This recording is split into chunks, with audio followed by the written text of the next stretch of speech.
Os números da Defensoria Pública no Maranhão. Só este ano foram realizados mais de 8.000 atendimentos no sistema penitenciário do estado. No Núcleo de Execução Penal da Defensoria Pública do Estado, familiares buscam assistência jurídica para detentos. Essa mulher, que não quis se identificar, buscou ajuda para o filho, que está preso. Essa é a única forma dela ter acesso ao atendimento jurídico. A Defensoria Pública faz muita diferença, porque se não existisse, muito estava lá se acabando, entendeu? Sem ter, porque a maioria dos que estão lá, a família, eu acredito que a família não tem condição de continuar com esse curso de advogado. O núcleo realizou entre janeiro e outubro deste ano 8.148 atuações no sistema penitenciário do Maranhão, em 2013. Nos últimos 2 anos, a Defensoria fortaleceu essa atuação, aumentando de 2 para 7 o número de defensores em atividade dentro dos presídios. Muitos processos puderam ser analisados, diversos benefícios que nunca foram identificados, até por falta de realmente assim, tempo, de condição, tendo em vista a quantidade de defensores que existia e a quantidade de processos, foi resolvida. Então, foram diversos benefícios concedidos de indulto, de comutação de pena, que é o perdão da pena total ou parcial, muitas situações de progressão de regime, muitas situações de livramento condicional, gente que estava preso e já tinha o benefício para sair, só que não tinha sido analisado o benefício. Não tinha havido um atendimento jurídico concreto, uma análise integral da situação do preso para que ele fosse realmente liberado. Então, quando a Defensoria Pública começou a atuar forte nisso, muitos benefícios foram concretamente efetivados. A atuação da Defensoria é fundamental dentro dos estabelecimentos penais, pois contribui para o enfrentamento da superlotação no sistema carcerário e para reduzir os níveis de tensão dentro dos presídios. Segundo o defensor, a atuação afeta principalmente detentos que deveriam ter uma revisão da situação. O juiz determinou o prazo de 60 dias para que fossem separados todos os presos de regime fechado ficassem nas unidades de regime fechado, os presos de regime semiaberto que ficassem nas unidades semiaberto e os de regime aberto, se fosse o caso, de ou ficar na unidade ou ficar em prisão domiciliar. O dia do comerciário e o horário de verão mudam a rotina da cidade. Nós vamos ao vivo com o repórter Vônis Mascarenhas, que tem mais detalhes sobre o horário dos bancos e também do comércio. Vônis, bom dia. Bom dia, Cristiane. Na verdade, o dia do comerciário seria no dia 30, mas foi antecipado para a terceira segunda-feira do mês de outubro, após convenção coletiva assinada entre empregados e empregadores. Portanto, a antecipação estica aí o feriadão, dando aos comerciários a oportunidade de lazer já nesta segunda-feira. É bom ficar atento para os estabelecimentos que abrem as portas hoje.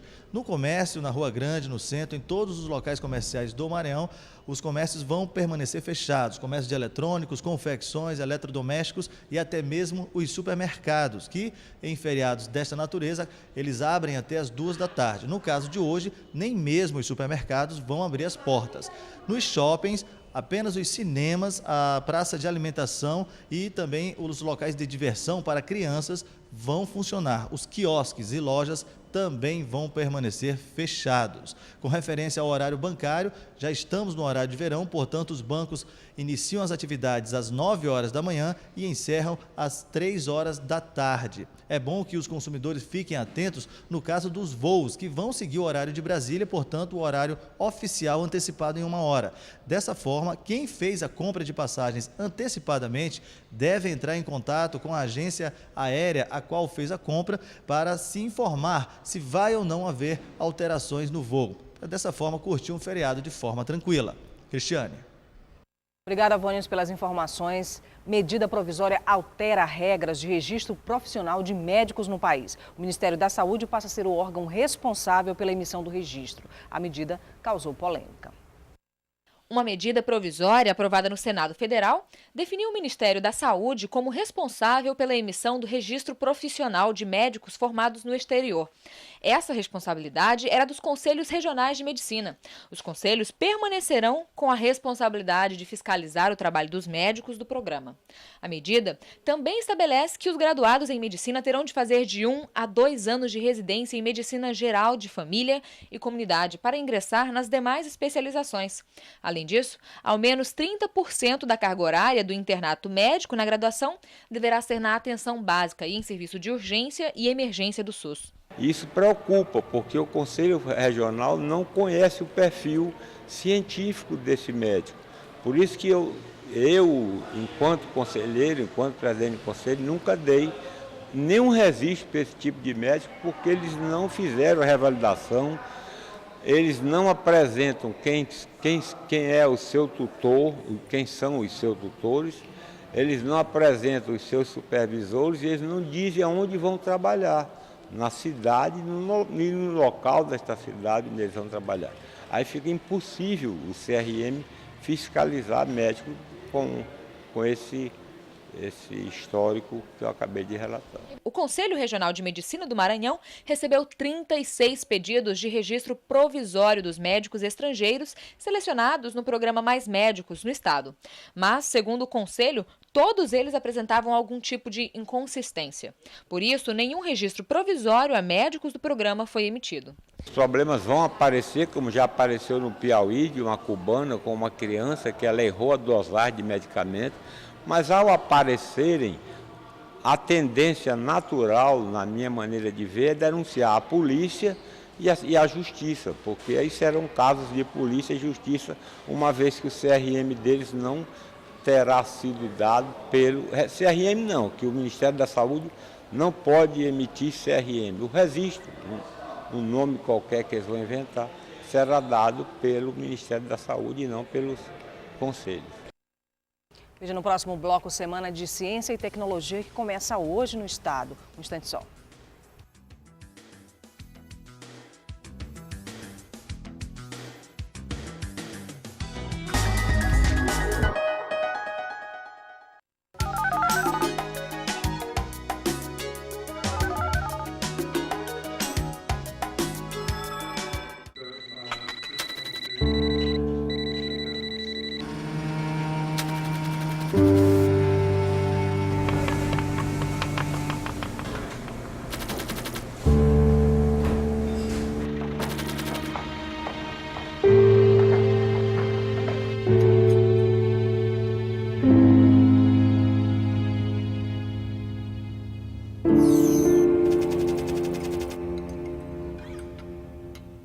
Quando chega o período das chuvas, também chega a ameaça da dengue.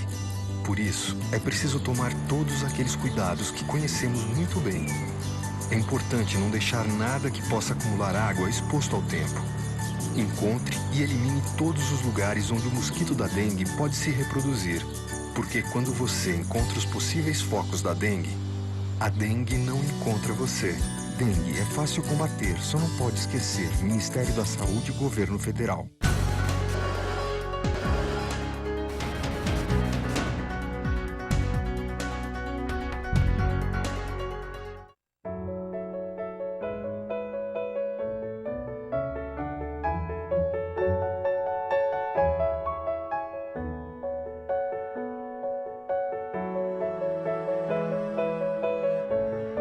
Sua família não vai esquecer o que você fez por ela.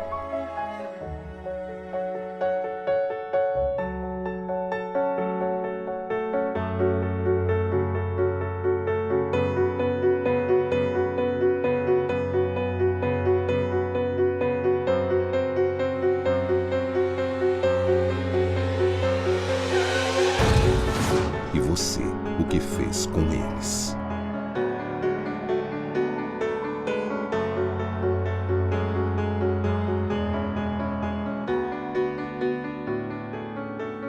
A culpa não morre nunca. Respeite o limite de velocidade.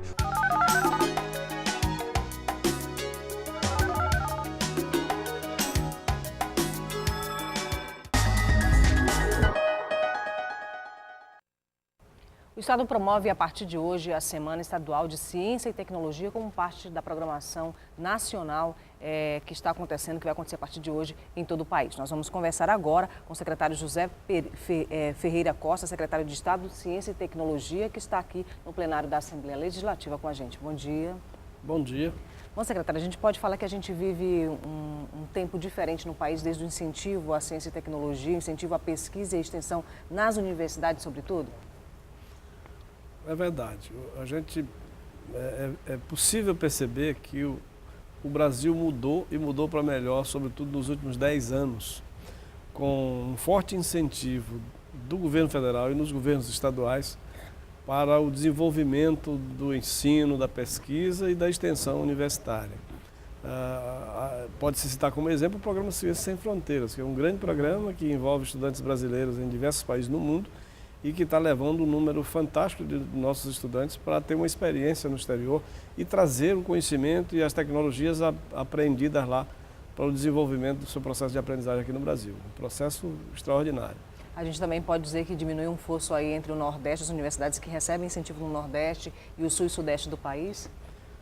Os nossos programas de pesquisa, né, os nossos cursos de doutorados, de mestrados, finalmente estão acontecendo com maior frequência no Nordeste e também aqui no Maranhão, né, que as universidades, tanto a estadual como a federal, o Instituto Federal de Ciência e Tecnologia, quer dizer, são instituições que passaram a investir muito mais fortemente na capacitação dos seus professores, na qualificação, mandando para fora, para outros estados e para fora do país, professores para se qualificarem e retornando ao Maranhão.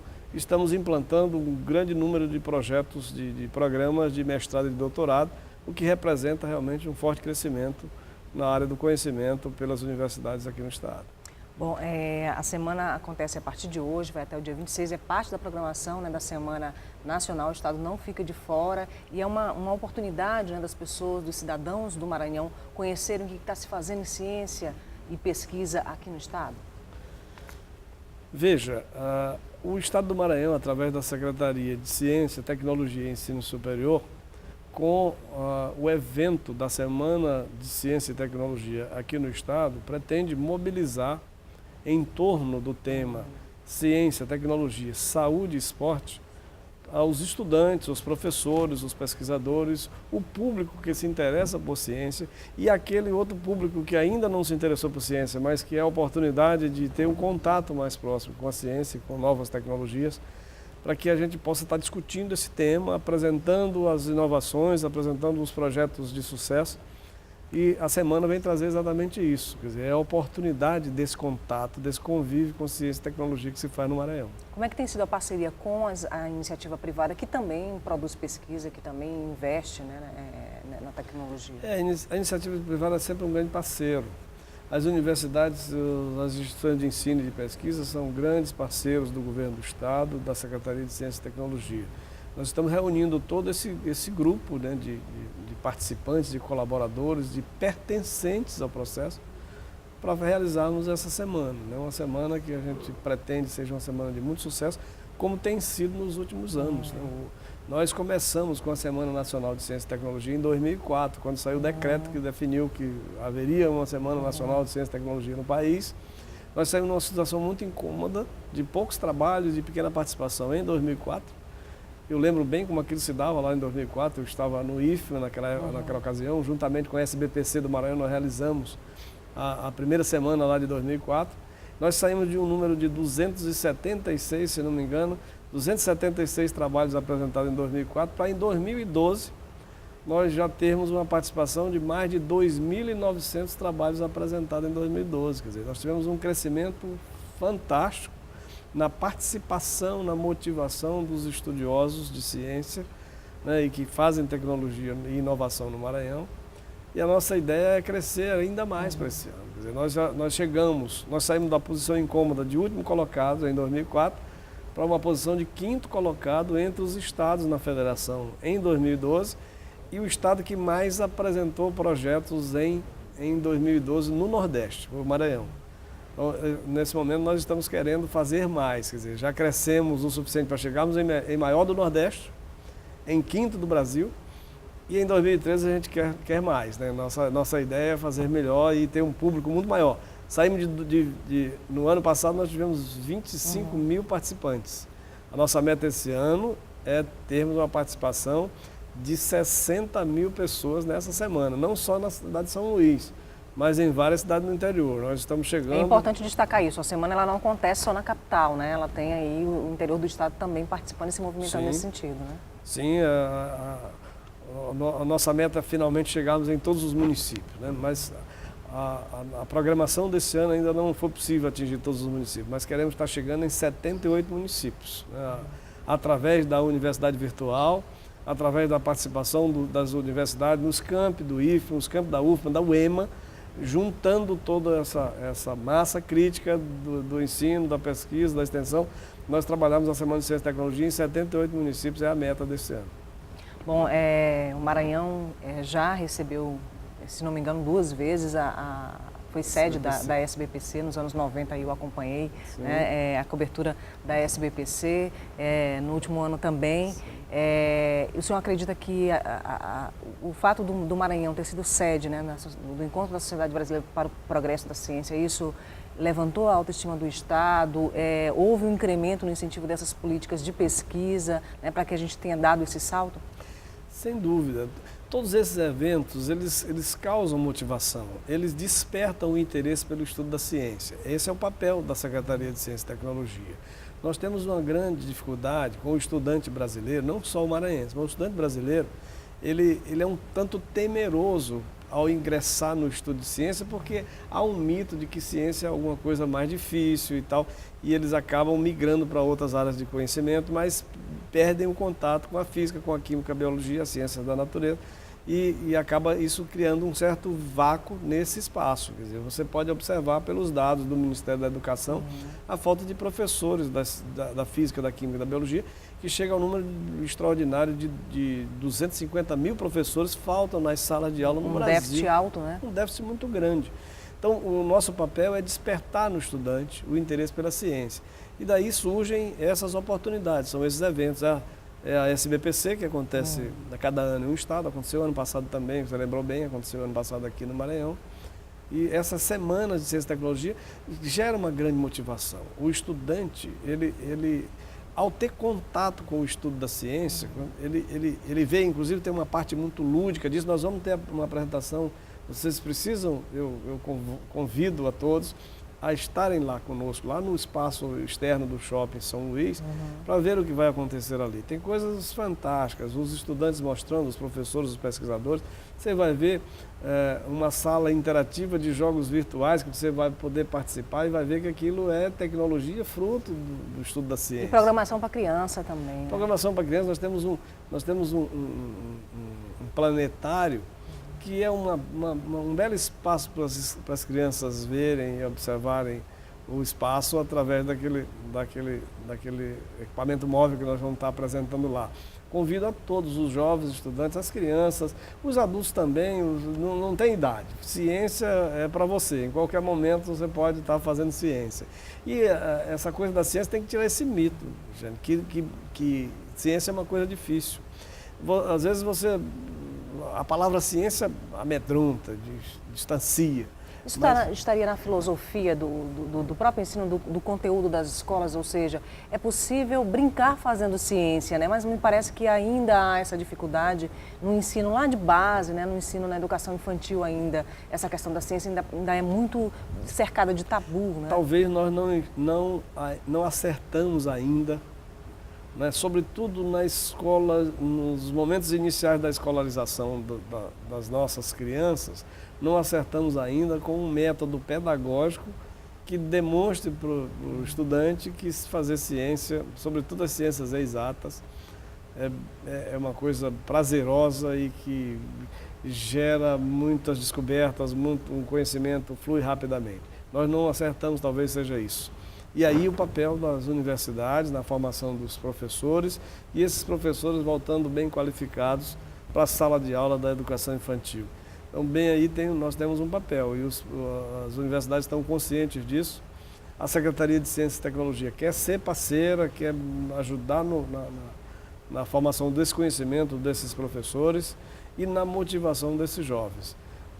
O espaço é pequeno para nós trabalharmos o que estamos pensando, mas estamos muito motivados. Eu sou um professor, eu gosto de ciência, eu acho que nós temos muito a fazer ainda por isso. Bom, a gente deu um passo importante, por exemplo, na semana passada com a visita do ministro Antônio Raupp aqui, com as várias inaugurações que ele fez na Universidade Federal do Maranhão, as inaugurações simbólicas, e eu destaco aí o laboratório, né, de produção de biocombustíveis, né? Já existia muita pesquisa, né, mas esses pesquisadores precisavam desse espaço, né?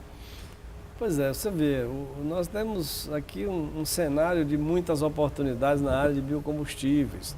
Nós temos aqui o centro de lançamento de Alcântara, que é tecnologia pura e que o conhecimento dos brasileiros está levando ao mundo, em parceria com os parceiros internacionais que trabalham nesse projeto, levando ao mundo oportunidades de desenvolvimento. Então nós queremos uma participação ainda mais efetiva dos brasileiros e especialmente dos maranhenses. Eu tive uma reunião com o ministro, com o presidente da Agência Espacial Brasileira, com o Zé Raimundo, que é um maranhense, que fez a sua escola primária aqui no Maranhão, no município de São Bernardo, e nós pudemos ali destacar algumas possibilidades de investimentos na formação desde o operário, do técnico de nível médio à pós-graduação, para operarem, né, no centro de lançamento de Alcântara, né? Quer dizer, há aí um esforço que já vem sendo tentado, já tem algumas iniciativas, mas que está se consolidando cada dia mais e o investimento deverá crescer. E o governo do Estado do Maranhão está presente nesse projeto, presente nesse investimento e contribuindo com a formação de novos profissionais na área de lançamento de satélites. Secretário, a gente quer agradecer sua presença aqui no portal da Assembleia e a gente quer que o senhor faça o convite hoje para a abertura, né, da Semana de Ciência e Tecnologia, aí, para as pessoas que estão nos escutando, né? Tudo bem, eu já começo te convidando, nos visite lá. É muito prazer. O público em geral que nos vê, os deputados, os parlamentares de todo o Maranhão que nos vê, os vereadores, os prefeitos, a classe política. Aqui a nossa presidente da Comissão de Ciência e Tecnologia, a deputada Francisca Primo, e toda a Comissão de Ciência e Tecnologia, todos os deputados que visitem esse espaço. Esse é um espaço de contato com um público interessado pelo estudo da ciência. E o Brasil não se desenvolve, o Maranhão não se desenvolve sem ter uma incursão muito presente, muito forte na ciência, que gera tecnologia, que gera inovação. São por meio desses estudos que nós vamos ter o Maranhão e o Brasil integrado ao desenvolvimento internacional. O governo federal lançou o Programa Sem Fronteira, que está levando os estudantes para fora do país, quer dizer, a meta de 150 mil estudantes. Aqui do Maranhão nós já temos um número forte da Universidade Federal, do IFMA, e a própria Universidade Estadual já também tem alunos no Programa Sem Fronteiras, e os nossos deputados, os nossos políticos precisam estar se apropriando mais dessas informações, desse conhecimento, discutindo o tema, fazendo novos requerimentos, novas exigências, novas demandas para que o governo, o Poder Executivo, possa responder à altura dos desejos do público do Maranhão. Visitem a Semana de Ciência e Tecnologia, começa hoje, a partir das 17 horas é a abertura, e vamos até a sexta-feira, no final do dia. Das 10 da manhã às 10 da noite, a semana está aberta, o espaço é ali no Shopping Center São Luís. Bom, programação para todo mundo, né? Muito obrigada, secretário. Eu que agradeço. Bom, veja no próximo bloco as políticas de incentivo à pesca no Maranhão. Um instante só.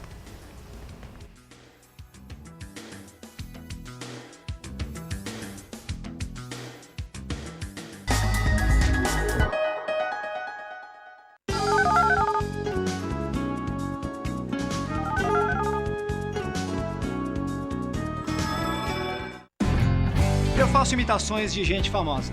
As aparências podem enganar, mas as digitais não.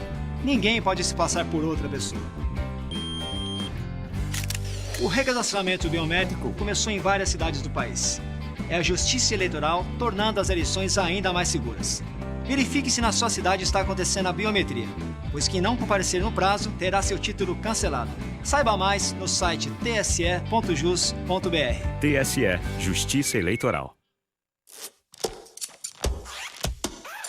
Saúde na escola vai mostrar agora que a nossa alimentação merece atenção. Saúde na escola é pra toda hora cuidar da nossa visão.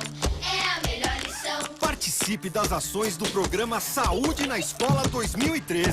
Cuidados com a visão, alimentação adequada e atividades físicas. Tudo no ritmo certo. Governo Federal.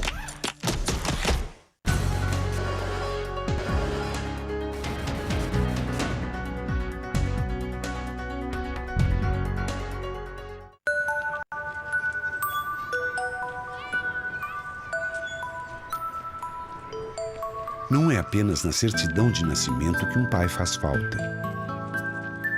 O Poder Judiciário sabe o quanto é importante para um filho ter o nome e a presença de um pai. Por isso, o reconhecimento de paternidade foi simplificado e agora pode ser feito em qualquer cartório de registro civil. Pai presente, o reconhecimento que todo filho espera. Os debates, discursos, votações, o dia a dia do Parlamento Maranhense, você acompanha na TV Assembleia. Direto do plenário na Gibi Eitel, fique ligado nas transmissões das sessões plenárias, segunda às 4 da tarde e de terça a quinta, 9h30 da manhã, com reprise às 6 da tarde. TV Assembleia, o Legislativo até você.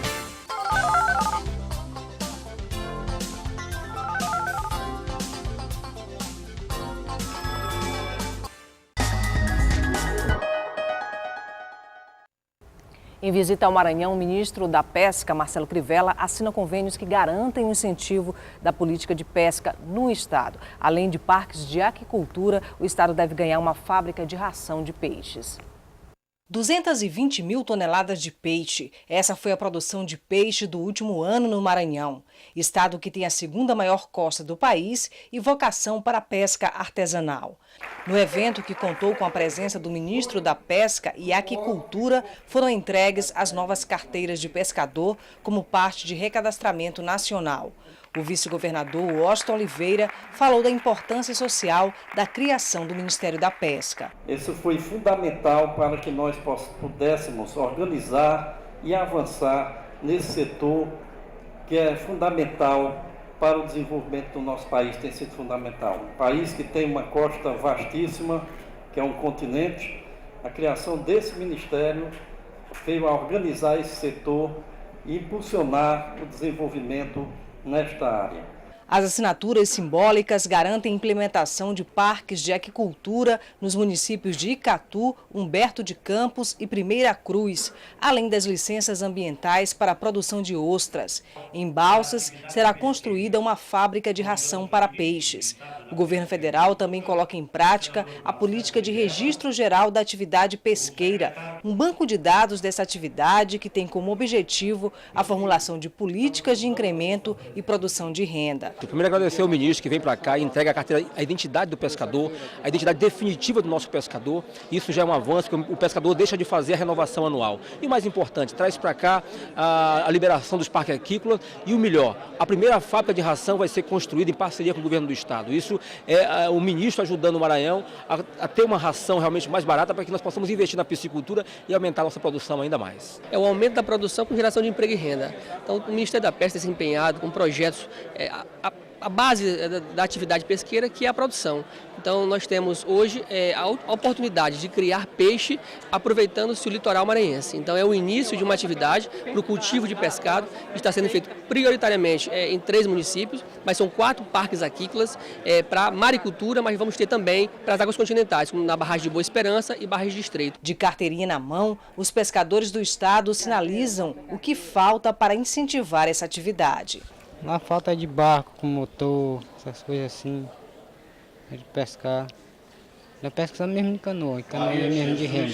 O ministro destacou a importância da fiscalização e do recadastramento nacional de pescadores para evitar fraudes, principalmente no que diz respeito ao seguro-defeso. As carteiras não foram canceladas, não há uma carteira cancelada no Brasil. O que houve foram carteiras suspensas, mas essas carteiras suspensas foram depois de 6 meses que ninguém apareceu. Nós agora estamos procurando essas pessoas para fazer a renovação. O importante é que o presidente de colônia, de associação, de sindicato, assine junto com ela para comprovar que é pescador. Nós não podemos permitir mais fraudes. O seguro-defesa chegou a 2 bilhões de reais. E isso a gente sabe. É muito mais do que o necessário para pagar os pescadores. Existe, infelizmente, fraude no sistema. Bom, nós vamos conversar agora aqui no portal da Assembleia com o Superintendente Federal da Pesca no Maranhão, Júnior Verde. Júnior, a gente viu aí na fala, né, do ministro a importância dessa fiscalização, desse registro geral para se ter um mapeamento, né, da pesca no estado. Só esse banco de dados atualizado pode garantir uma fiscalização mais eficaz, né? atualmente está sendo feita a atualização de dados, no sentido de que nós possamos realmente ter o dimensionamento de quem está exercendo a atividade hoje, né? Então, o RGP, que é o Registro Geral de Pesca, ele está sendo desenvolvido no sentido de a gente poder mapear todo o estado, toda a atividade de pesca através da regularização dos pescadores. Então, essa regularização nos ajuda tanto na questão do mapeamento, na questão da estatística pesqueira, como também para evitarmos as fraudes, porque envolve, quando se refere à questão do pescador, ele tem acesso a uma série de benefícios sociais. Então, o Ministério tem uma preocupação em garantir que realmente esse acesso aos benefícios sejam de fato e de direito dos pescadores. Então, o Ministério está com essa preocupação e está realizando em todo o país, e no Maranhão também, né, a atualização de dados, que é de acordo com a data de aniversário do pescador. Quando ele completa a idade, ele pode procurar a superintendência para fazer a sua regularização. Bom, a gente tem um número de 600 milhões de reais, é isso que significa o número da fraude no Maranhão, esse prejuízo de 600 milhões de reais? Então, na verdade, 600 milhões de reais é o que está sendo pago hoje em torno do seguro-defeso.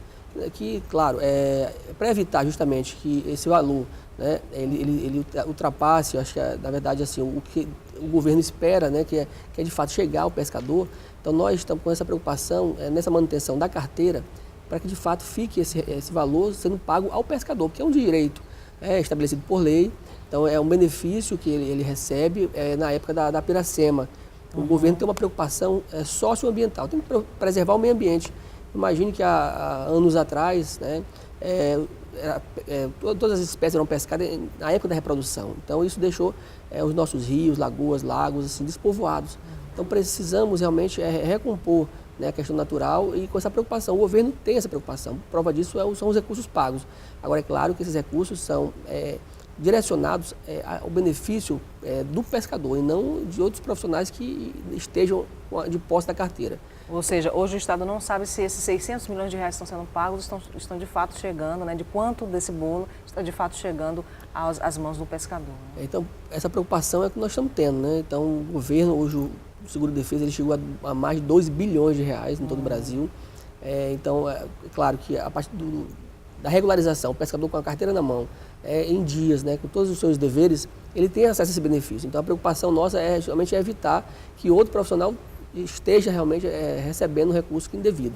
Então, o Ministério, com a atualização de dados, vai nos permitir ter um panorama hoje, realmente, do exercício da atividade sendo desenvolvido por esses profissionais. Agora, a produção do pescado, ela avançou no Estado, né? A gente está perto de 220 mil toneladas, é mais ou menos isso? Exatamente. A última estatística pesqueira, que é de 2008 e 2009, os números são significativos, em torno de 80 mil toneladas ano. Com um novo diagnóstico que foi desenvolvido através de pesquisa, de diálogos com os pescadores, entrevistas, secretários municipais, os portos também que foram analisados, chegamos a uma estatística hoje, e principalmente com a aquicultura, que cresceu muito, a piscicultura no estado do Maranhão. Nós chegamos no número de em torno de 220 mil toneladas de produção por ano. Então já é um aumento significativo, que realmente remonta aqui, no caso, à produtividade do Estado, ou seja, o potencial que nós tínhamos, que está sendo mais bem aproveitado no que se refere à busca dessa produtividade pelos profissionais, que muitos aqui deixaram, por exemplo, vou dar um exemplo aqui dos fazendeiros, da pecuária, por exemplo, né? Houve um avanço da piscicultura em detrimento da pecuária. Quer dizer, os fazendeiros estão percebendo a importância hoje na dimensão, isso foi colocado na reunião no sábado. Quer dizer, em 1 hectare de lâmina d'água eu tenho 30 vezes mais a produção de pastagens, aqui se refere à questão da criação de bois. Então a produtividade é muito maior, né, da criação de peixe.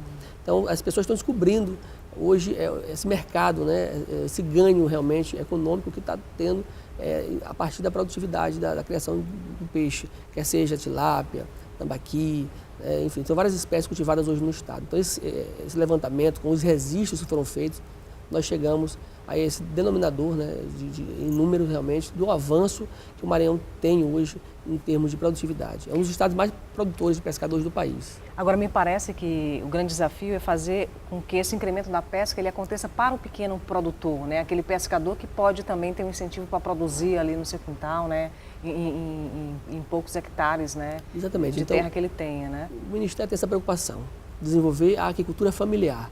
A nossa preocupação, claro, é potencializar aqueles que precisam realmente do apoio institucional dos governos, para que de fato nós consigamos dar condições, né, instrumentos para que eles exerçam as suas atividades ainda melhor.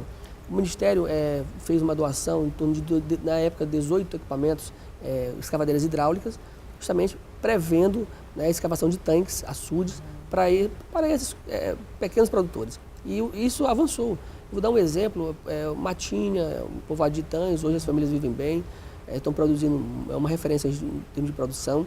Eram pequenos produtores que estão cultivando hoje pescado e descobriram realmente uma atividade rentável, né? Então, nós estamos incentivando. E agora foi feito um edital recente, onde nós vamos estar entregando, tendo a oportunidade de entregar novos equipamentos. Até o final do ano, vamos estar entregando escavadeiras hidráulicas, trator de esteira a vários municípios do estado do Maranhão. Superintendente, na fala do ministro Marcelo Crivella, ele destaca bem, né, que essa atividade, a atividade pesqueira, né, o pescador, ele sofreu muito com o modelo de desenvolvimento no Brasil, né, nas diversas áreas, né? A gente tem um incremento na questão da tecnologia do petróleo, né, e o crescimento urbano, né? O ministro destacou bem, né, essas duas questões. Se a gente for se voltar aqui para o Maranhão, a gente percebe bem isso. Por exemplo, os pescadores da Ilha de São Luís têm sofrido, né, com as mazelas produzidas aí por esse desenvolvimento, ou seja, o parque industrial, né, e a produção desses dejetos, a mudança do canal, né, também tem afetado, por exemplo, as comunidades ali pesqueiras próximas a Vale, a Alumar. A gente visitou a comunidade de Cajueira, que está sofrendo muito, né, com a alteração da maré ali naquela região. E no interior do estado, sobretudo, também essas mudanças acontecem, né, com o desmatamento, com a implantação das monoculturas, que diminui aí, né, a fluidez dos rios perenes, né. Existe essa preocupação hoje da superintendência de estar mapeando essas localidades que têm né, que têm tido maior prejuízo com esse modelo de desenvolvimento? Vou dar um exemplo, por exemplo, 2 polos de produção que vão se transformar de fato a partir dessa mudança que houve, pela mudança significativa no que se refere, por exemplo, o curso das águas, foram as barragens de Boa Esperança e de Estreito. Nós temos acompanhado, feito um trabalho, o Ministério tem feito os investimentos. Hoje, lá em Nova York, no município de Nova York, nós temos uma unidade demonstrativa de produção. Os pescadores lá se transformaram em piscicultores. Estão produzindo pescado em tanques redes. Então, nós temos que ter a compensação ambiental. A compensação também social. Então, claro, forma-se os lagos, nós estamos, são exemplos específicos, mas que é um panorama do que o Ministério tem essa preocupação. Então, nós estamos lá terminando hoje de formalizar o estudo para a implantação dos parques. Na Barra de Boa Esperança vão ser vários municípios contemplados, desde Benedito Leite a Nova York. Então, nós vamos estar com essas unidades de produção, porque houve realmente uma mudança no equilíbrio natural. Drástica, em Nova York a gente percebe isso, né? Exatamente, a própria formação do lago. Então, como o Estreito também, aqui recente, mas os pescadores lá, por exemplo, o Ministério já fez um grande investimento, até pela SEST, foi acordado, né, que seriam feitos investimentos de apoio aos pescadores. Lá tem salas de multiuso, tem câmara fria, caminhão, já para poder fazer o transporte do pescado. Nós estamos lá implantando também esses parques aquícolas, que vão ser unidades de produção em tanques redes, aproveitar as águas, né, da barragem, transformar o nosso pescador hoje em piscicultor. É possível. Quer dizer, com menos esforço e em pouco espaço nós vamos conseguir produtividade. Quer dizer, eles vão ter um ganho muito maior. Então, a perspectiva a preocupação que o Ministério está tendo, claro, esse acompanhamento ambiental é fundamental. E nós sabemos, dou um exemplo, as monoculturas que realmente causam aí transtornos ao meio e que, de fato, às vezes mudam a questão não só da questão da paisagem, mas como também da questão, vamos falar de imagem dos rios, né? Você tem o assoreamento e uma série de problemáticas que incidem realmente nessa questão. E a mudança da floresta nativa, exatamente, né? Então nós precisamos compensar essas atividades buscando mecanismos de apoio aos pescadores. Então os projetos são esses. Hoje a agricultura, então, prova disso aqui o avanço da agricultura, que no caso do Maranhão a piscicultura alcançou um patamar realmente de desenvolvimento em que até nos surpreendeu por conta realmente hoje dos números, mas também aproveitando seus potenciais, no caso que foi lançado no sábado, que é a maricultura. Então o Ministério vai investir também em um parque aquícola marinho. A princípio seriam 4 municípios contemplados, mas que nós queremos expandir para todo o litoral do estado. Quer dizer, imagine o Maranhão com 640 quilômetros de litoral, tendo aí nas suas margens, né, em áreas propícias para o cultivo, né, ostra, peixes, inclusive já tem até estudiosos já estão conseguindo reproduzir o peixe-pedra para cultivo, a própria pescada. Imagine nós cultivando no nosso mar, no nosso litoral, peixes que aqui muito consumidos, né, pelos maranhenses. Então a preocupação do Ministério tem sido constante, tanto no investimento em produção como em tecnologia. Um exemplo é o investimento que o Ministério está fazendo em um grande laboratório de piscicultura na UEMA, que é o SEMPEA, que vai ser um centro multidisciplinar realmente para análises, cultivos de espécies e pensando até no futuro em repovoamento dos nossos rios, lagos e lagoas. Nós queremos, com esses investimentos, levar, reconduzir espécies nativas aos seus habitats naturais. Então o Ministério tem essa preocupação sim com o meio ambiente e está fazendo o seu trabalho em pesquisa, extensão e buscando alternativas econômicas como a agricultura. O senhor falou de um caso bem emblemático, né, de Nova York do Maranhão, que mudou, né, a cidade foi reconstruída, né, em outro lugar, né, e onde era a antiga cidade, né, a gente vê hoje um grande lago, e do outro lado a gente tem a cidade de Guadalupe, né, no Piauí, né, e até bem pouco tempo os moradores de Nova York queriam ter o que Guadalupe tinha, né, que existia mais incentivo para o lado de lá do que para o lado daqui do Maranhão, né, então essa realidade como é que está hoje lá, superintendente, essas duas cidades? O Maranhão, ele tem sido contemplado com todos os projetos do governo federal. Hoje nós temos um projeto em andamento, que é a subvenção do óleo diesel, mas que devemos chegar a implantar ainda este ano. Então, todos os projetos do governo hoje estão presentes no estado. Eu acho que a gente tem que corrigir disparidades. Historicamente, o Maranhão ele tem que ter, né, mais apoio, nós sabemos das dificuldades sociais.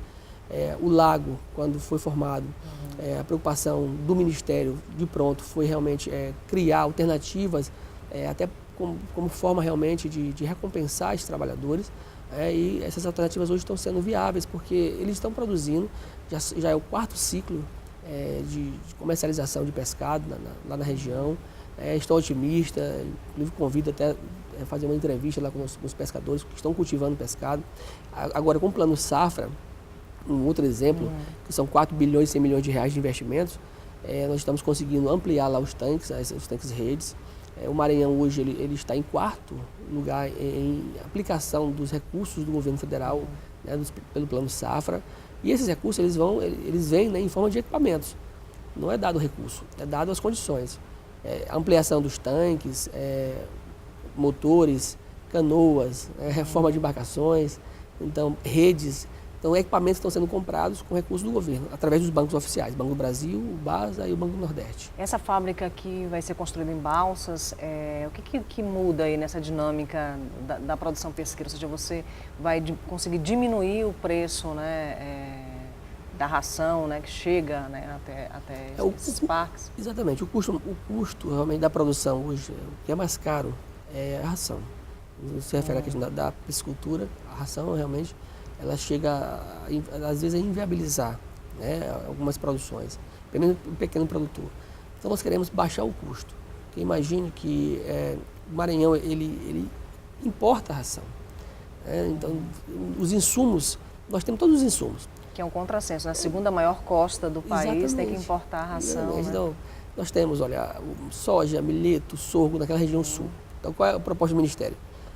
Aproveitar os insumos, fazer a ração aqui no sul do Maranhão, vamos dar as condições, em parceria com a CEPAC, Secretaria de Estado da Pesca, e aí a partir dessas parcerias nós vamos conseguir baixar o custo. Então a ração não vai vir de outros estados, vai estar no Maranhão, então vamos ter a oportunidade, a capacidade de produção, ela tem como abastecer todo o mercado interno, essa fábrica, e vai nos permitir realmente fazer com que a ração chegue em centavos. Porque hoje está em 2 e um pouco o quilo, né? Então assim, imagine reduzir para centavos. Então, com a diminuição, claro, a carga tributária, né, que deve certamente diminuir, até para poder incentivar, nós vamos conseguir levar a ração a um custo muito barato e assim, é claro, diminuir, né, os custos do produtor, ele vai ganhar mais. E ao ganhar mais, certamente ele vai querer reinvestir né, na sua produção, ampliar os tanques e assim nós vamos conseguir aumentar ainda mais a produção do estado do Maranhão. A perspectiva é essa do Ministério. Então vai ser uma grande revolução aqui no estado, a fábrica de ração vai permitir realmente a gente baixar o custo aqui da produtividade, né? Porque na verdade quem vai ganhar são os piscicultores e o Maranhão também, claro, com o aumento da produção. Bom, a gente quer agradecer a sua participação no Portal da Assembleia. Eu que agradeço. Bom, nós conversamos com o superintendente da Pesca e Aquicultura, o superintendente federal da Pesca e Aquicultura no Maranhão, Júnior Verde. O Portal da Assembleia vai ficando por aqui. A gente volta amanhã a partir das 8h30 da manhã com mais informações. E hoje às 4 da tarde tem transmissão da sessão plenária ao vivo aqui pela TV Assembleia, canal aberto 51.2, TVN canal 17 e também pela internet na página da Assembleia Legislativa. Um ótimo dia para você.